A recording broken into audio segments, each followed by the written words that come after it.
자, 이게 팩트 체크가 양날의 검이 되고 있다는 얘기입니다. 그래서 지금 이게 뭐냐면 메타가 지금 저커버그가 트럼프 효과를 지금 일론 머스크가 너무 보고 있다 보니까 너무 셈이 나는 거야. 그러다 보니까 자기도 좀 이 효과를 좀 보고 싶은 거야. 근데 원래 저커버그가 완전 열렬한 민주당 팬입니다. 근데 그러다 보는데 이번에는 회사를 살려야겠거든요. 그러다 보니까 그리고 틱톡도 이번에 자기한테 이렇게 막 덤벼드는 것 같고 이러다 보니까 안 되겠으니까 이제 트럼프 편을 들어야겠어요. 그러다 보니까 가장 중요한 팩트 체크에 관해서 요거를 이제 없애겠다 결정을 내렸어요. 근데 이게 되게 중요한 거거든요. 이 중요한 것들에 대해서 비판을 받고 있습니다. 그래서 EU가 요걸 없앤다고 하니까 반발을 하고 나섰습니다. 왜냐하면 이 팩트 체크가 되게 중요한 겁니다. EU에서는. 왜냐하면 허위 정보 가능성을 배제하고 혐오 표현이나 차별적 발언 증가를 우려하고 그다음에 책임감 부족에 대한 비판이 좀 있고요. 사용자 신뢰 저하를 있고 유럽 및 글로벌 규제와도 충돌이 됩니다. 왜냐하면 EU나 영국 등 허위 정보 불법을 박탈하기 위해서 강력한 디지털 서비스법이나 온라인법을 하는데 이거와도 반대됩니다. 이것 때문에 요 메타가 나중에 과징금을 먹을 수도 있습니다. 요 법법 개정을 만약에 이 팩트 체크를 안 했을 때 나중에 지금 메타 여기 보시면 요 부분에 관해서 우려를 하고 있는데 제재금을 받을 가능성도 있습니다. 그리고 공공의 안전 위협, 그러니까 요 팩트 체크를 안 해서 나중에 메타가 제재금을 받을 가능성이 상당히 높습니다. 그러니까 요 부분에 관해서 메타는 생각을 했을 거예요. 근데 요 부분을 이거임에도 불구하고 팩트 체크를 안 하고겠다는 생각을 왜 했는지 모르겠는데 제가 볼 때는 EU 쪽 서비스하고 그 미국 서비스하고 다르게 할 수도 있습니다. 제가 볼 때는 어떻게 될지 모르겠지만 그럴 가능성도 조금 있습니다.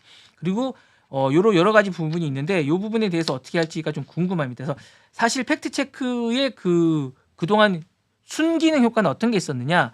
제3자 협재 기반으로 이제 여러 가지 하고 있고 여러 가지 규제를 하고 있습니다. 허위 정보 표시도 하고 있고 사용자 정보에 대한 정보도 제공하고 혐오 표현이나 가짜 정보 규제도 하고 있고 글로벌 적용을 하고 있습니다. 그러니까 이게 사실은 글로벌 적용을 하기 때문에 두 나라를 바꿔서 또 적용은 힘듭니다. 메타가 그런 기준을 적용하기 때문에 쉽지 않습니다. 그리고 정확한 평가 및 데이터 기반을 조치를 하고 있습니다.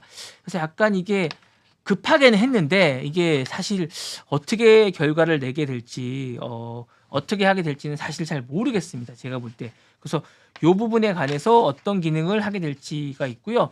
그러면 트럼프가 왜 이 팩트 체크를 싫어하게 됐는지를 잠깐 좀 전해드리고 오늘 순서를 마칠까 합니다. 트럼프는 이게 검열에 대한 논란이 좀 있었습니다. 팩트 체크를 왜 싫어하게 됐는지.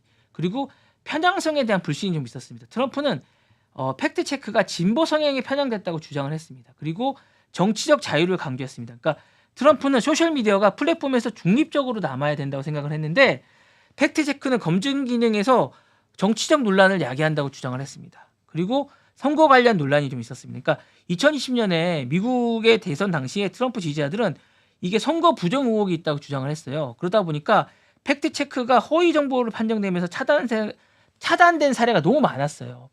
그러다 보니까 이제 트럼프는 화가 나는 거예요. 자신들에게 유리한 이야기를 하는 것들이 다 차단되는 거예요. 팩트 체크에 의해서. 그러니까 이게 선거 논란에서 자신들에게 뭐 불만을 막 트로하고 그러니까 트럼프 본인도 이거에 대해서 불만이 너무 많은 거예요. 팩트 체크를 하면 자신에게 유리한 글들이 다 차단당하는 거예요. 그래서 팩트 체크를 없애야겠다고 생각을 하는 거예요. 그리고 정치적 영향이나 제한에 있어서 반발이 너무 많은 거예요.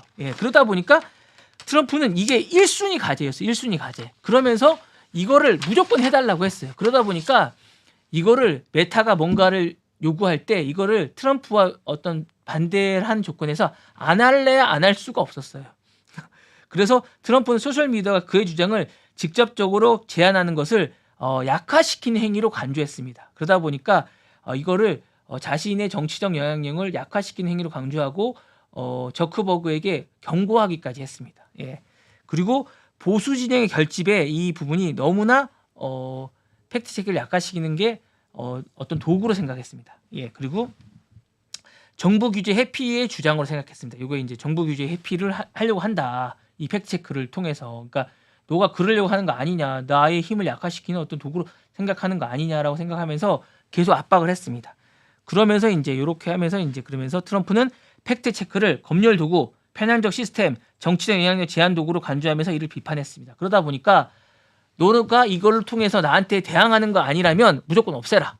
이러다 보니까 저크버그는 회유책으로 이걸 딱 들이밀다 보니까 상납한 거죠.